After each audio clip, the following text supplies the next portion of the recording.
그럼 이제 레드 와인에 대해서 한번 또 레드 왔네요. 네. 지금 바로 이제 오픈을 먼저 도와드릴게요. 네.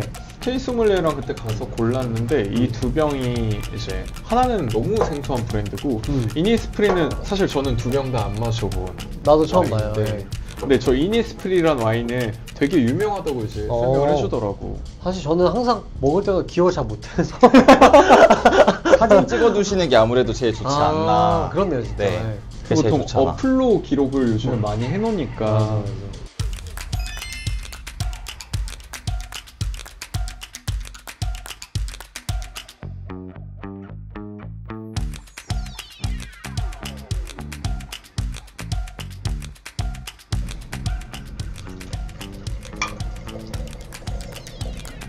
바로 다음 와인까지 바로 비교하면서. 오픈해드릴게요. 네. 참 좋다.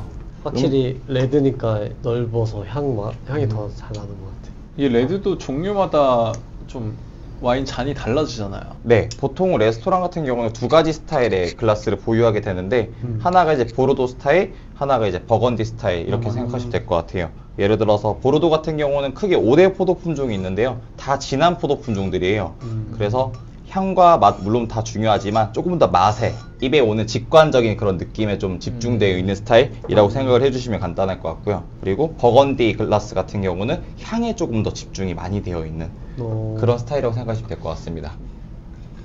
그럼 그 버건디 잔이라고 하는 거에 뭐 부르고뉴라든지 피노누아 이런 게 다 그런 버건디 잔에 네, 맞습니다. 네, 그렇게 생각해 주시는 게 제일 좋은 게 버건디 같은 경우에 굉장히 다량의 피노누아가 나는 곳이에요. 거의 대부분이 피노누아라고 생각해 주셔도 무방할 만큼 많이 나는 곳이라서 그렇게 생각해 주시면 되고요. 제가 일단 와인 설명을 먼저 하지 않고 이렇게 잔에 따라 드린 건 그래도 레드 와인이기 때문에 어느 정도의 숨을 쉬는 브리딩이 필요하다고 생각해서 이렇게 좀 먼저 따라 드렸고요. 지금 색깔로만 보셔도 아시겠지만 제가 오른쪽에 따라 드린 이제 피노누아 100%로 만들어진 와인 같은 경우에 색깔이 조금 더 연하죠. 네. 아무래도 이거는 포도 껍질 자체에서의 오는 색이랑 같다고 생각하시면 될 것 같아요. 간단하게 말씀드릴게요. 화이트 와인하고 레드 와인 같은 경우는 딱 하나가 바뀌어 있어요. 압착과 발효라고 생각하시면 됩니다. 레드 와인 같은 경우는 색을 내고 그 껍질에서 또 타닌이라는 떫은 맛이 나오기 때문에 발효를 먼저 해줘서요. 항상. 그러고 나서 압착을 이제 한다고 생각하시면 편하고요. 네. 그리고 화이트 와인 같은 경우는 타닌 성분이 없이 만들기 때문에 반대로 압착을 먼저 해서 주스를 먼저 뽑아내고 그 주스에서 이제 발효를 진행하는 반대 과정이라고 생각하시면 될 것 같아요. 그럼 당연히 이 색은 처음에 발효를 했을 때 영향을 미칠 수가 있겠죠. 그러니까 즉 만약에 피노누아처럼 원래 껍질이 얇다고 하더라도 오래 침용을 하거나 그러면 당연히 색깔이 짙어질 수도 있습니다. 이제 보통은 지금처럼이 대부분이라고 생각하시면 될 것 같아요. 네. 오른쪽이 조금 더 확실히 연하죠? 피노누아가 네. 훨씬 나요.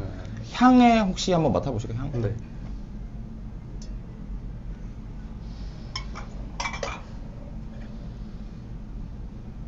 차이가 확연하죠 지금? 네. 타닌이 타닌은 사실 떫은 느낌이기 때문에 얘가 더 심한 거 맞나요? 또 반대로 얘기했나? 한번 드셔보시는 걸로. 마침 지금 음식이 온 것 같아가지고 지금 주문하신 이제 스테이크가 준비가 됐고요. 와. 네, 훈연되어 있기 때문에 연기가 또 가득 차 있습니다. 오. 네. 열어드릴까요? 네, 열어주세요. 오. 네, 이렇게 또 연기가 납니다.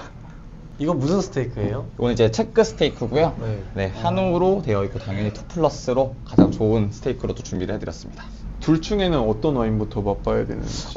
그래서 이제 같이 드셔보시면서 어떤 스타일에 맞는지를 먼저 혹시 봐주시는 것도 좋은 포인트라고 또 생각을 해요. 대부분 일단 우선 레드는 고기랑 잘 맞다라고 알고 계시니까 둘 다 레드니까 한번 먼저 드셔보실까요? 그럼 보르도랑 지금 버건디랑 이 둘 중에 꼭 뭘 먼저 마셔야 된다 이런 거는 보통 없는 거예요?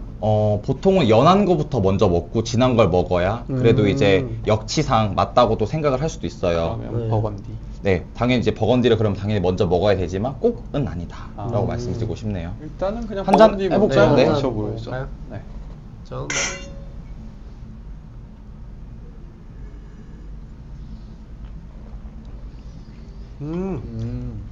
근데 평소에 먹던 피노누아랑은 좀 맛이 다른 것 같은데? 어떤 게 좀 다르신 것 같아요? 이거 뭐라 말로 표현하기는 조금 어려운데. 난 더 진한 것 같아. 맞아요. 네. 아주 정확하게 말씀을 해주셨고요. 사실 이제 피노누아의 본 고장이라고 할 수 있는 부르고뉴 네. 같은 경우에는 제가 화이트에서 설명해드렸던 샤블리 바로 밑 지역이에요. 굉장히 추운 곳입니다. 네. 어떻게 해도 우리나라보다는 다 높은 지역이에요. 그 지역에서 나는 포도를 만들다 보면 당연히 네. 산도감이 조금 높을 수밖에 없거든요. 네. 귤 생각하시면 편할 것 같아요. 귤이 익기 전에는 되게 시지만 네. 익으면서 산도는 떨어지고 당도는 올라갈 거 아니에요. 맞아요. 포도도 물론 마찬가지입니다. 근데 저희가 김치를 만들어서 김치찌개로 만든다고 했었을 때 네. 이 김치는 지금은 못 먹겠는데 김치찌개 진짜 맛있겠다 라고 라고 하는 기준이 있는 것처럼 네. 포도 또한도 양조로 했을 때 맛있는 기준이라는 게 분명히 있을 수 있거든요. 특성에 따라서 네. 그렇게 봤었을 때 이제 그 서늘한 기후가 이 피노누아가 아주 선호하는 지역이기도 합니다. 천천히 익어가기 때문에. 근데 지금 제가 드린 와인은 잘 모르실 수 있어요. 이거는 좀 생소한 지역인데 네. 윌리라고 해서 훨씬 아래쪽 지역이에요. 부르고뉴가 되게 길게 생겼거든요. 네. 위에서부터 한번 읊어보면 샤블리, 꼬뜨드 리, 꼬뜨드 본, 꼬뜨 샬로네즈, 마콩, 이제 보졸레 이렇게 떨어집니다. 이 꼬뜨 샬로네즈 같은 경우는 조금 위도가 낮다 보니 네. 아무래도 당연히 기후상 서늘한 곳보다 좀 더 온화한 쪽이 크다고도 생각을 할 수 있을 것 같아요. 네. 그리고 요즘 부르고뉴 가격이 너무 올라가고 있어요. 제가 맞아요. 생각했을 땐 그렇습니다. 브랜드의 가치도 물론 있겠지만 신의 물방울 로마네 꽁티의 영향일지도 모르겠어요. 뭔가 요즘에 프랑스 와인들이 전반적으로 가격이 너무 네. 올라가는 것 같아서. 네, 프랑스 꼭 버건디뿐만이 아니라 모든 와인들이 지금 다 가격이 폭등을 하고 있기 때문에 개인적으로는 이제 사람들이 많이 찾지 않는 비주류 지역을 저희도 열심히 찾아보고 있는데 그 지역들 중에서도 괜찮은 지역들을 굳이 또 얘기를 해보자면 지금 말씀드린 윌리 같은 와인들이 또 대표적이라 할 수 있을 것 같아요. 근데 사실 이 지역은 원래 화이트도 나는 곳이에요. 화이트랑 레드가 동시에 있을 수 있는 또 마을이에요, 심지어. 그래서 더 저는 공감이 가더라고요. 일단은 요거 다른 거를 한 번 더 마셔보고 네. 그다음에 맛 비교한 다음에 고기를 먹는 게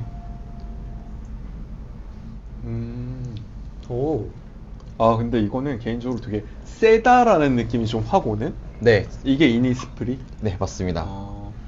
그러니까 되게 유명하다고 설명을 들었는데 네. 사실 처음 저는 접하는 거라 지금 이제 플레임으로 말씀을 드리자면 조셉 펠프스 이니스프리라고 하는 와인이고요. 네. 이 조셉 펠프스 같은 경우는 단어로 표현하자면 메리티지라고 하는 와인을 1세대부터 만들었던 사람이에요. 근데 이제 메리티지라고 하는 말 자체가 와인에서 만들어낸 용어 중에 하나인데 장점과 그다음에 유산이라는 말의 합성어라고 생각하시면 되거든요. 그래서 규정이 있어요. 이게 굉장히 좀 복잡합니다.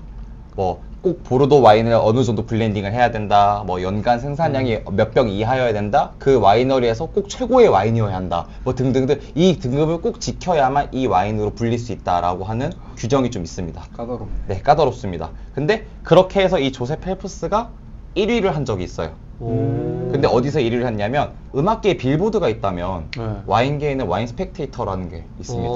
탑 100이라고 또 있어요. 이 탑 100에서 1위를 차지했던 인시그니아라는 와인을 만든 사람이에요. 예전에 그 스파클링 샴페인 설명했었을 때 퍼스트 와인들을 좀 본다고 아마 말씀드렸던 것 같아요. 얘기했었어요. 그러다 보니 이니스프리가 그 인시그니아라고 하는 퍼스트 와인의 아기 버전이라고 생각하시면 될 것 같아요. 그래서 이제 약간 완성도가 높은 메리티지를 약간 엿볼 수 있다라고 좀 설명을 해드리고 싶고요. 이니스프리 많이 들어보셨죠? 네, 외우기 쉽네요. 네. 너무 외우기 쉬울 만큼 많이 들어본 모 브랜드의 이름과 네. 똑같은 이 이름 당연히 유래가 있습니다. 유래가 바로 이제 1923년에 노벨 문학상으로 유명한 어떤 모 시인의 이제 작품 중에 하나의 구절이에요, 이거는. 그래서 그 구절에서 나오는 게 이제 라벨로 표현이 되어 있는 나중에 라벨 좀 확대해서 보시면 이런 섬에 이렇게 하나 그려져 있거든요. 네, 여기서 이제 영감을 얻어서 이렇게 적으셨다고 하더라고요. 근데 외우기 쉬워서 좋은 것 같아요. 그러니까 딱 샵 가서 이니스프리나 하려고. 그만큼 이제 좀 대중화적인 이름이 또 쓰여져 있기 때문에 외우긴 또 쉬울 것 같아요. 네. 지금 드시고 있는 포도 품종이 거의 반대라고 보시면 될 만큼 격차가 큰 브랜드 품종이거든요. 네. 되게 느낌이 너무 네. 달라서 하나는 이제 연하지만 이제 향이 파워풀한, 그리고 왼쪽은 탄닌감 자체도 굉장히 많고 그다음 직관적이고 굉장히 퍼포먼스도 크고 약간 자극적일 수도 있다고 생각할 만큼 진한 그런 맛을 가지고 있어서 스테이크랑 드셨었을 때 어떤 스테이크가 떠오르냐고 이렇게 물어보고 싶어요. 저는 사실 어떤 스테이크가 떠오르는지. 여러 가지 스테이크가 또 있을 수 있잖아요. 뭐 등심이 있을 수도 있고 안심이 있을 수도 있고. 티본 좋아해서. 티본이 또 생각이 나시나요 또? 나는 이게 이제 두 개가 좀 상반된 느낌인데 이 친구가 이니스프리. 네. 이 친구는 맛이 되게 강하다고 느껴지니까 조금 이런 소고기가 아니라 양갈비 같은 거랑 먹어도 좀 괜찮을 것 같다는 느낌이 있었거든. 그렇다 진짜. 네네.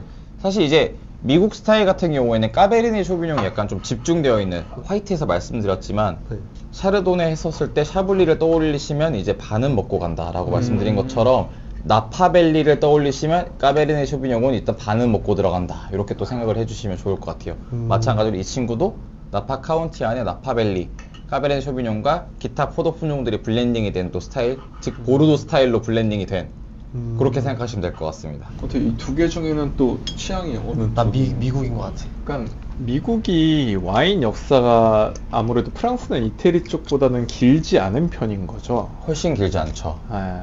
포도 품종 자체도 미국으로 많이 심어온 케이스가 많아요. 이제 보통 클론이라고 표현을 많이 하는데, 클론. 네, 그런 좋은 종자의 나무들을 이제 미국에서 심어서 잘 키워낸 케이스이기도 해요. 근데 포도나무가 그렇게 빨리 이제 식재가 돼서 잘 자라지를 못해요. 왜냐면 몇 해 정도는 또 거쳐줘야 제대로 된 열매를 또 맺을 수 있고, 그렇게 만들어서야 비로소 와인을 만들 수 있는 포도가 만들어지거든요. 이 와인 보통 이렇게 마시기 전에 돌리는 이런 동작을 스월링이라고 네, 하는 스월링이라고 합니다.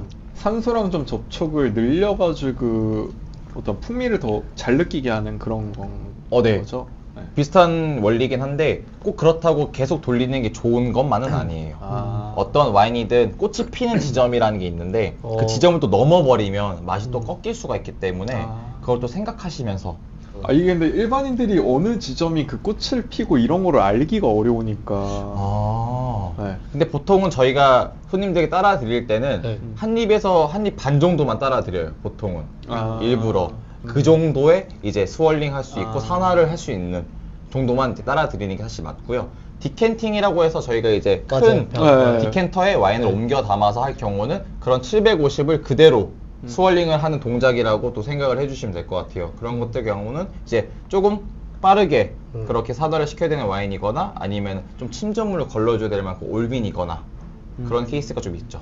그러면은 네. 나도 궁금한 게, 오픈하고 얼마 동안 있다가 먹는 게 가장 이상적이에요? 그거는 와인마다 그리고 포도 틀려요? 품종마다 다 다른다고 생각합니다. 그것도 심지어 빈티지마다도 다르고요. 참 어려워. 또 오늘도 설명을 너무 잘해 주셔가지고 그러니까요. 다음 컨텐츠에 또 초대를. 네네, 너무 감사합니다 오늘. 저희가 감사하죠. 저희가 감사하죠. 한 잔씩 가요. 네. 같이 짠하고 또 마무리하고 네. 인사하시죠. 네, 그러면 오늘 정리를 또 해드리고 마무리를 한번 또 해보도록 할게요. 네. 부르고뉴 피노누아 일단 기억해 주시면 좋을 것 같아요. 근데 꼭 이 지역이 아니더라도 부르고뉴 피노누아 자체가 일단 본 고장 중에 하나이기 때문에 다 유명합니다. 하나 조금 가격이 부담이 되신다면 꼭 꽃뜨드 리나 꽃뜨드 본의 지역이 아니더라도 그 밑에 지역에 이 정도의 퀄리티의 와인들도 충분히 많이 있다라는 거 좀 알아주시면 좋을 것 같다고 해서 말씀을 드렸고요. 조셉 페프스 이니스프리처럼 이제 나파밸리, 나파 카운티 이 정도 가격대에 이 정도 가성비 완벽한 스타일들 거의 없다는 거 네, 한 번 또 말씀을 또 드렸었습니다. 데일리로 먹기 너무 좋은 것 같아. 네. 미국 와인들이 워낙 데일리로 먹기 좋으니까. 사실 공부하실 때 그 와인의 유래 같은 거 한번 찾아보시거나 퍼스트 와인들 한 번씩 보시면 관심이 안 갈 수가 없다고 생각해요. 오늘 또 두 분 나와주셔서 너무 감사하고 초대해 주셔서 감사합니다. 감사합니다. 잘 들어주셔가지고. 네, 같이 인사하시죠. 네. 안녕. 다음에 뵐게요. 다음에 봬요. 지금까지 안페이징 닥터전과 친구들이었습니다. 다음에 만나요.